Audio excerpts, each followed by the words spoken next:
Ladies and gentlemen, I do have a Twitch channel. Feel free to stop by if you want a more raw, uncut, and uncensored experience. Link in the description below. How goes it, ladies and gentlemen? I am your host, Emmett, and today I want to give you just a brief little synopsis, or at least of my experience playing Insurgency Sandstorm. Now, admittedly, with this game, I've only gotten about 2 hours under my belt, most of that being under co-op. I did play a few versus games, but I don't have any good gameplay of that to show you. I just want to give you a very brief overview of my good, bad, and the ugly side of this game. So keep in mind that with this commentary, everything I say is to be taken with a grain of salt. I also want to go ahead and point out that your experience will definitely very different from mine. I've been on the Twitter, I've been on multiple websites of other people accusing as well as lambasting New World Interactive for some performance issues. I can only deliver my perspective and the issues I've been having with. So with that being said, let's go ahead and get started on the ugly section, then we'll go to the good section, then the bad section. So far as ugly, one thing that I do want to emphasize with this game is that it is not a direct competitor to Call of Duty or Battlefield or Rainbow Six Siege.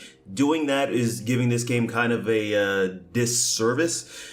Call of Duty and Battlefield, let's just face it, they've been on top of their game, or at least the picture of the first-person shooter genre, of which they're kind of getting in trouble recently, so they can go ahead and take that noise for it. Rainbow Six Siege kind of does its own thing with the multiple operators. It doesn't specifically put it down into classes. It's its own weird little amalgamation, as well as with this game, it's its own little tactical shooter. And that's what this game is at its core. It is a tactical shooter. It's not a game like your Call of Duty. It's not a game like your Siege. It's not a game like your Battlefield. You can't go in like an idiot, guns blazing, and expect a good outcome. You will get shot in the face. And the mechanics that lean itself towards that is the delay in ADS timing after sprinting. I'm not so sure if a lot of people will notice this in the gameplay. However, when you do come out of sprint and you try to aim down sight, there's a little bit of a delay, and it's just enough to where somebody does have free reign to take you out. In addition to that delay, and of course taking out of, it does not take too many shots to kill you. Even with heavy armor, it takes probably 3 shots to kill you. Or 2 shots, really, depending on what weapon that they're using. And also, so far as my observation, it borrows a little bit from Rainbow Six Siege, a little bit from Counter-Strike, where 1 shot to the head is really all that you need in order to take somebody out. That being said, though, aiming for the head is definitely a task that's a hell of a lot easier said than done. I've tried going for those headshots. Something seems a little bit fluky in the system, but we'll talk about that in the bad section. But primarily, if you're looking for a quick one-and-done firefight, aim for the head, get that 1-shot kill, and move on to the next one. Heavy armor, like I said, it is armor, it is heavy, it'll take a few more shots, but really it works like a regular body armor vest where it protects just your center of mass, and after that you're SOL and JWF.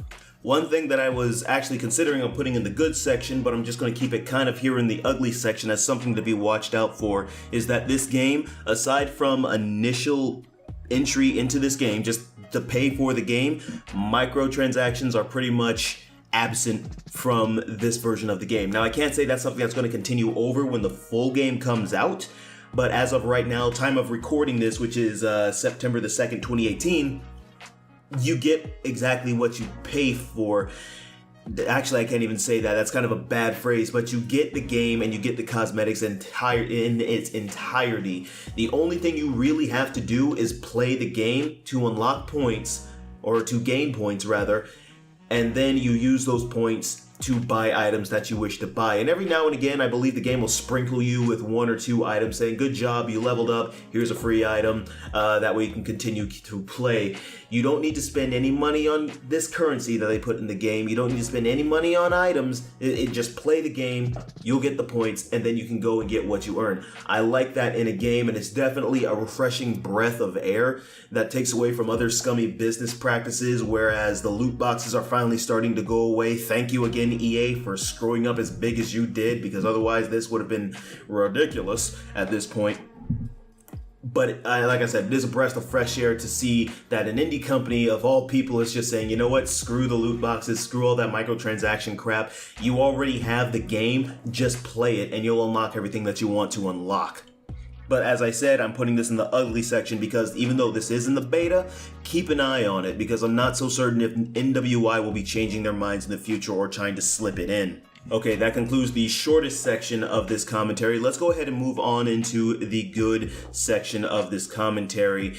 So far as this game, compared to its predecessor, which is regular Insurgency Sandstorm, you can tell the developers have been putting a lot of loving time, care, and attention into this game. One of the biggest leaps that you can see is that in the previous version of Insurgency, they used an engine called the Source Engine. Now, the Source Engine by itself is not a bad engine. It's a good one that's designed to make sure that it runs on anything, point blank and period.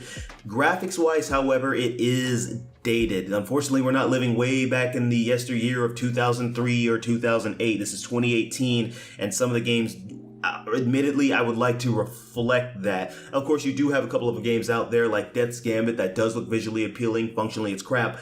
That go against that, give you pixelated graphics, and it still looks good. Those are just weird little outliers. We're not here talking about that, though. As an improvement in this game from the last game, they did bring vaulting and climbing into it. I don't really have an opinion one way or another on this thing. However, it is a nice little quality of life change instead of giving you like the basic 2000 some odd jump where you just lift yourself off the ground and you land on the other side, just stock and ready to go. Again, not too much to really explain on this one. You can climb over objects, you can roll over objects, etc., etc. But also in this game, as an improvement, they introduced some environmental interactions. And by that, I mean you can now open and close doors. And they do come with auditory cues. You can halfway open doors, you can fully open doors, you can even kick the doors in.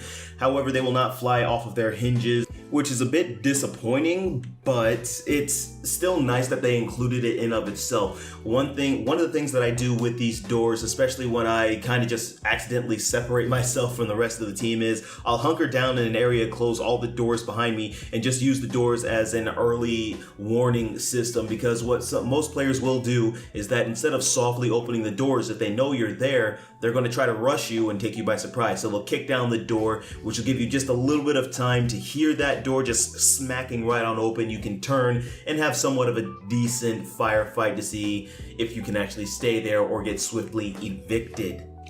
Now, this is something that I've also put in the ugly section. I don't know exactly where to put this, admittedly.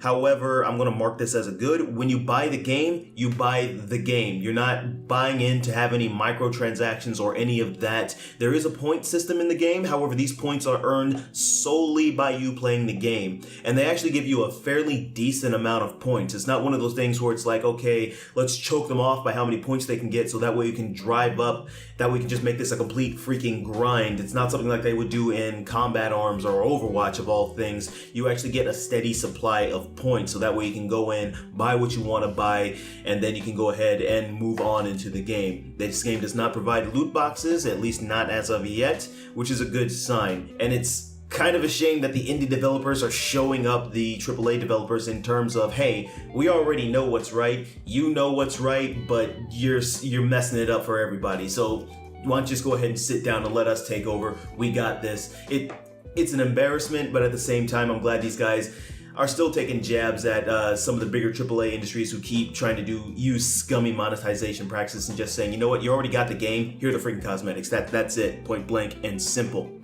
They've also had this set up in a way to where they're actually listening directly to the feedback of the whole of the community rather than just, here's a select portion that we're going to listen to that a lot of other developers tried to do.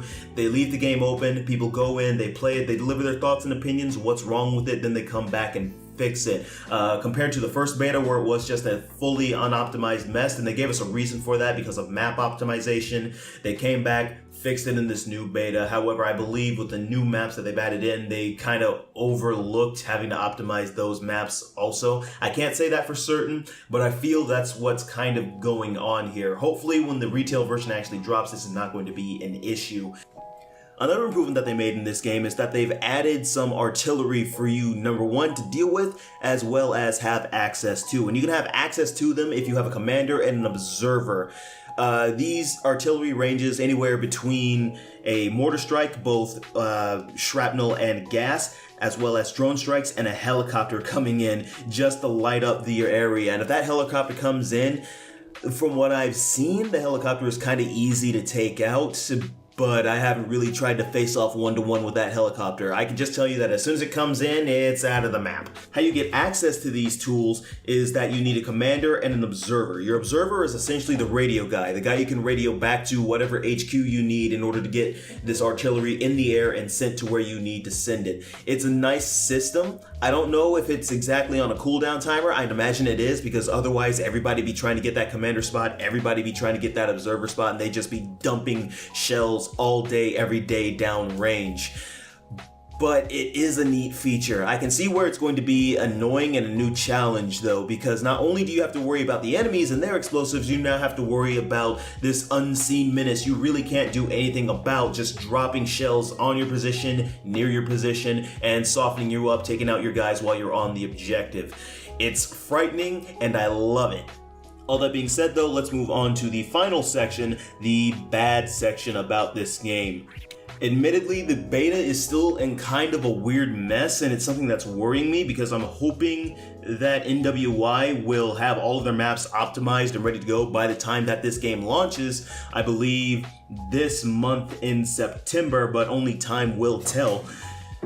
Now, don't get me wrong, I've been on the forums, I've been on the Twitter, I've seen some players' complaints. I can't sympathize with all of them, however, I can deliver my experience, and from my experience, outside of one map, that one map was already on the first beta, I'm getting some weird frame drops whenever I enter an extended firefight. I don't know what the reason for that might be. NWI has come out and said, oh, that's because unfortunately some of these maps are just not optimized, so you're going to be seeing some weird things going on, some graphical glitches, maybe some frame drops, which is all well and dandy to point out. At least they know what the problem is.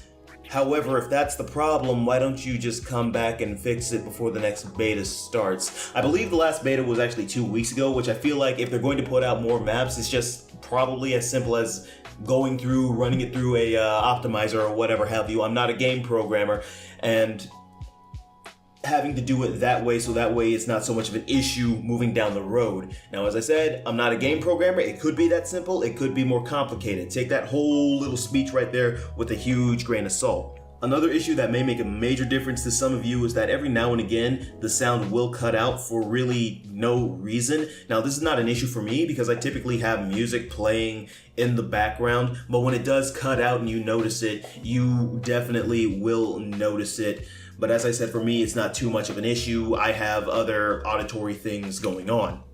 But anyway, I want to thank all you guys for sticking around as long as you did. Is this game worth buying in its current state? I would say about 75% yes, 25% no. NWI is a company that we've seen in the past who actually has their head on straight, not trying to make a quick buck and then leave you with a crap product. No, they're coming back and they're retroactively fixing it, they're improving it, they're trying to make the best game they can so that way they can outshine the AAA developers who've been essentially shoving crap down our throats for goodness knows how long. This by itself is not a bad game. It just needs a little bit of TLC and some polish, and it'll be ripe and ready for everybody to consume. One thing I do want to emphasize to everybody is that this is not a full in-depth analysis of the game. This is just an initial impromptu get my feet wet version, as in if you just buy this game to play it for an hour or so, what will you, the consumer / player, be experienced to within such a short time frame at this time? For all of you that are kind of on the verge of saying no or unsure about it, I urge you to please bide your time and wait and go out and find a more competent commentator so that he and or she respectively can deliver their professional opinions about the game.